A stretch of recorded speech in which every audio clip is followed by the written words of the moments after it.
soo dhawaada walaalayaal soo dhawaada ku soo dhawaada channelkayga African Culture meeshaan waxaad ka aragtaa waxa weeyaan boqor anagu aan lahaan jirnay oo la yiraahdo boqorkii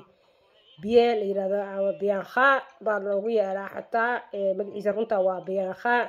biyana waa leenaastisay ahayd reer boqor buu ka dhashay waa boqorka shiitiga waa xilligii faroocinta waxaan ka hadlayno maxaan ku yiraahday sidii xarunta ku shiitigu waxay ahayd waxay ku taalay xarumo badan bay lahayd laakiin waxaan ka hadlaynaa mid ku taala boqortooyadu waxay ahayd tan ku taalay Suudaan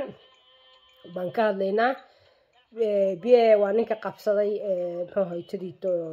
Masar buu qabsaday boqortooyadii faraacinta Masar ninkii qabsaday weeye waxay reer Kushayd ku caan ku ahaayeen inay sameeyaan birta ay maaragtay biraha sameeyntooda sida warmada iyo laga sameeyo bay ka sameyn jireen dhagaxaantay ka sameyn jireen oo ka soo saar jireen birta waxayna ku caan ahaayeen falaaraha ay ku dagaalamayaan bay caan ku ahaayeen taasayna ku qabsadeen dad dagaalyahaniin ay ahaayeen dad aad u shaqeey badan bay ahaayeen webiga jiinkiisa deganaan jireen maxaa jeedin sababta ku tabiyaad ka helaysa waxay ku noolaayeen maaragtay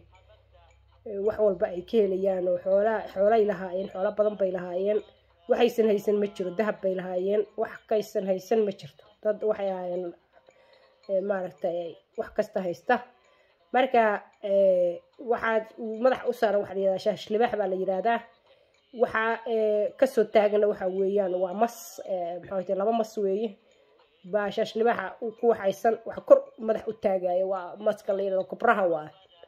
micnaheedu waxa weeye waa hadaad kubraha iyo waxaas isticmaalkooda waxa weeye awood